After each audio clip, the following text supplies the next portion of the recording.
じうん。ゃあ、自己紹介お願いしてもいいですか？はじめまして、ライアンです。横田基地でアメリカ空軍の取引先で働いています。航空機製の仕事をしています。大学生の時、う経済ん。学を専攻しました。ライアンさんはどうん。こ出身ですか？オレゴン出身です。その後、MBA を取りました。その後、う銀行ん。で4年ぐらい働いて、今のコンサル業界にいます。そうなんですね。1年前、東京に転勤になりました。今は妻と犬と一緒に立川に住んでいます。ああ、そうですか。ライアンさんの犬の名前何ですか？エリちゃん。エリちゃん、女の子、男の子。女の子です。ここにいます。寝てますね。契約が延長できれば家を購入したいです。いいですね。どこに家買いたいですか？東京立川の近く家欲しいです。そうですか。ライアンさんはちなみに東京の生活どうですか？食べ物好きですか？日本の。大好きの日本料理はそばです。今、生活をとてもエンジョイしています。いいですね。Good job! Like, well done. It was a really spontaneous conversation. Thank you so much. Thanks. Yeah, I know I missed a little, but it's still, yeah, Yeah, yeah. exactly. That was a new sentences talking about your past, which is I didn't know. So you took MBA. You were Mhm. working at the bank in the US. Wow, it's Mhm. very different career. Yeah, it changed. Yeah, I just found myself in working at a bank, and I was gonna take a test to be real like a broker there, and then my roommate said, "Hey, do you want to work at the Pentagon?" I was like, "Oh, okay." So I was a budget analyst there. Wow, that So, sounds like a movie for us in Japan as a Japanese. You're just working at the bank and then like people say, "Hey, let's work in the Pentagon." yeah, yeah, it's pretty cool. Wow. It's a kind of a location specific career path. Mm. Yeah. Amazing. So, yeah, before moving for a little bit the English interview to get to know you, a little bit talk about yourself. What's your name and where you originally from and what do Hmm. you do in Japan right now? Hmm. Oh, so it should In say that yeah, in English. in English. Yes. Oh yeah, so I'm Mm-hmm. Ryan, and I'm here in Tokyo. I work at the Yokota Air Base, and I work with airspace encroachment and safety issues for USF. And I get to give presentations about airspace, and I get to go to Ichigai to do it in front of Japanese MOD people. It's a lot of fun. I get to see Mount Fuji and C-130s every day on the runway. And Wow, that's so cool. yeah, I'm very lucky. My background is in IT and data analyst and program management career path, and then it just got switched over into this kind of airspace safety project, and it's just been a great time. So Tokyo is beautiful. Wow. We love the restaurants. The people are nice. Just wish I spoke a little more Japanese so my wife didn't have to do it all for me. But I'm little by little, I'm learning more, and I'm starting to have longer and longer conversations. It's probably slower than most people's progress because I'm working full time in an English job, but and I'm a little jealous of everyone else who gets to speak Japanese at work, but I'm getting enough to progress slowly. So I'm very happy with that. Beautiful. Amazing. And Ryan-san, you have Japanese wife. But by the way, how did you find your wife? Is it in the US or in Japan? In the US, it was just online. Ah, Yeah, but you just get lucky sometimes, you know. wow. We got married there and came over here later. Did you know that you're gonna actually learn Japanese at this time? I had no clue it was waiting for me. That's a fact. Yeah, amazing. An Thanks to your adventure. wife that it has this new journey in Japan and also experiencing totally different things about food, culture, language, everything. Never Well, you get more bored. it's kind of ironic, you know, she spent a long time, you know, kind of getting out of Japan, and then as soon as the opportunity came up, I asked her if she would want to move back, and she said, sure. So she's from Nara, so she's never been in Tokyo, and she said the biggest challenge for her is she's never been an adult in Japan, so she still has to Mm. learn a lot too. We're learning together. Beautiful. Amazing. And what do you think about the life in Japan as American? Maybe some people actually feel isolated because it's the language barrier. Like maybe some people never get out from the base. I know, like US military, some Yeah. people just don't get out, right? Or some people they get out, but also all day long it's a pretty much Google Translate and plus English life. Or Yeah. like you now you step out from English environment to really try to learn. So how do you feel about that? Yeah, that's very true. Like if you don't make an effort to get out, you're gonna get isolated, and it's not great for your mental health, and probably not Mm, great for those around you either. You do have to force yourself to get out a little bit and look for those opportunities, I will say. We go to church, we go to neighborhood parties, we go to other, any social functions. Once in a while, you'll even meet someone at the bar or dog park or something, and so that's always like, especially that's extra special when that happens. But it mm, happens more. It happens a lot in Japan. People generally want to interact, and mm, sometimes you can break through in ways that you couldn't as another Japanese person too. So that's kind of fun. mm-hmm, mm-hmm. And I know it's kind of maybe scary because that's why maybe they don't get out from the base and the language is looks scary. It's a totally different alphabet. It's written everywhere. Some bases are really countryside, so it's zero English. And Yeah, Tokyo, that you are, but okay, like you can find maybe English, but again, if you really go more countryside, you see it's zero English. So, but yeah. if you're afraid of new things, then also you're gonna miss the opportunity of something, a new encounter. So now you start talking in Japanese, you are more discovering new place for sure. How do you Mm. feel? Are you afraid of going or not knowing or Yeah, and just to be mm, really honest, like when I get into a conversation that I can't finish, it is painful and awkward, and but how do you, that's the only way to grow. So yeah, you need to get some practice and just focus on the things you can say, and then you'll think later about stuff that you wish you could have said, and then you'll learn those things. But yeah, it's difficult, and no, I'm not gonna lie.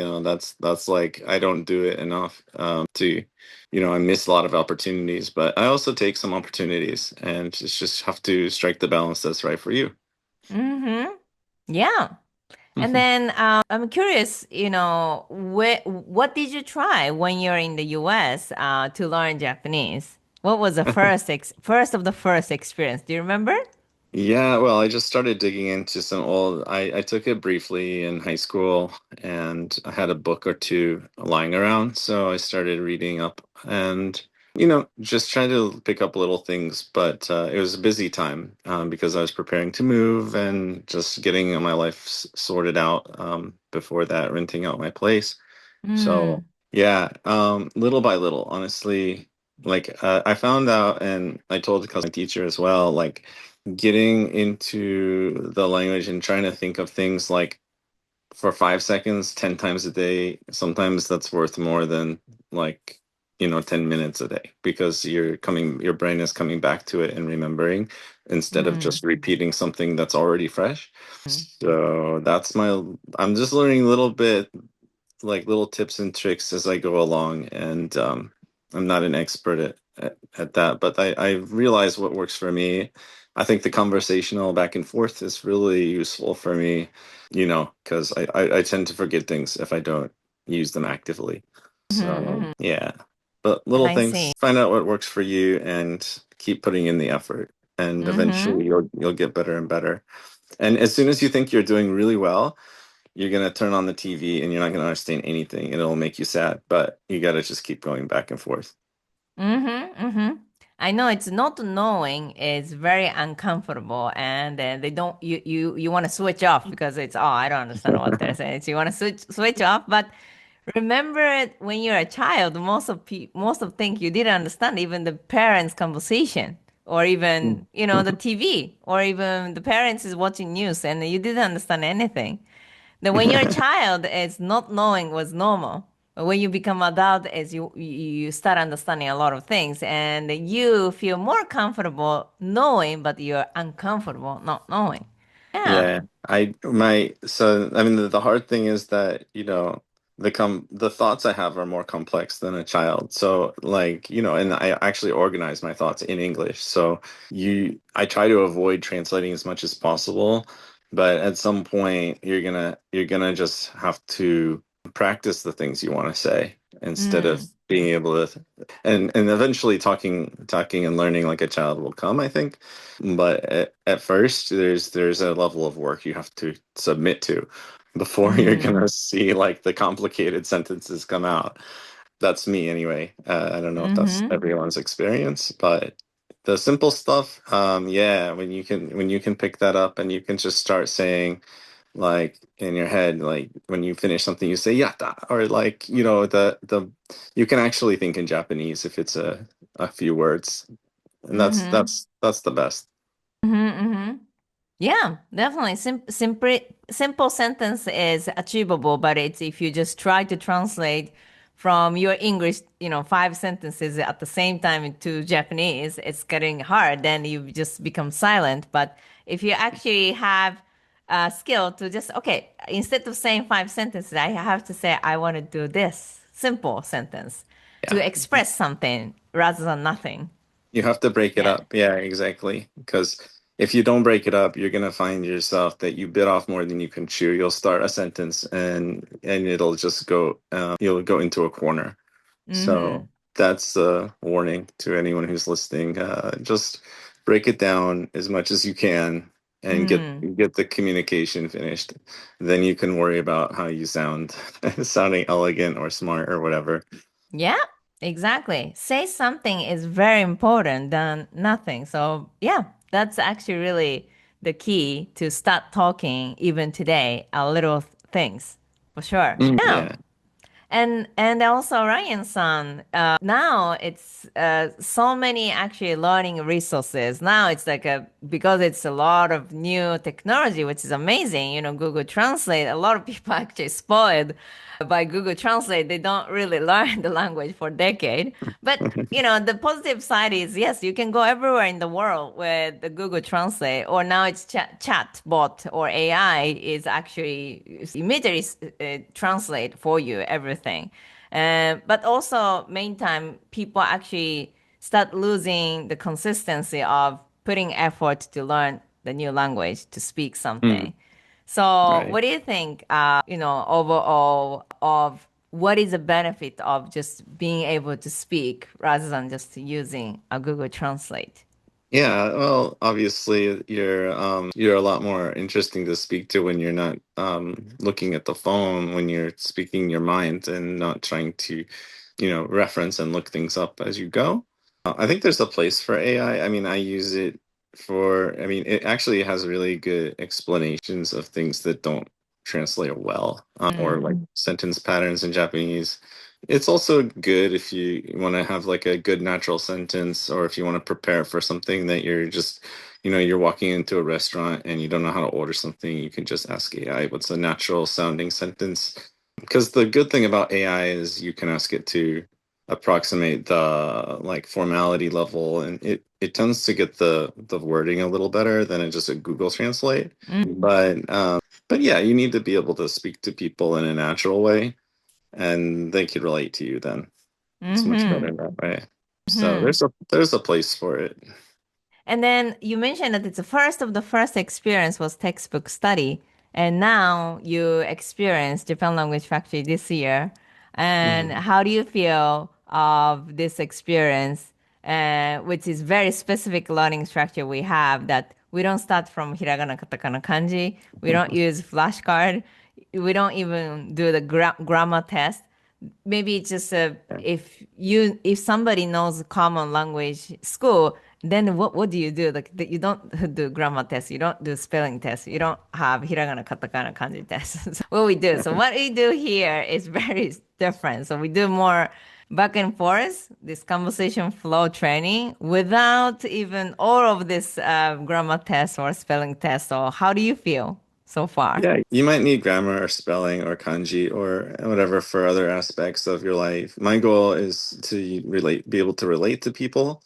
And I also think like even if you do need to dig into some of the grammar and make, or professional languages or something else like that, having a conversational baseline is pretty important too.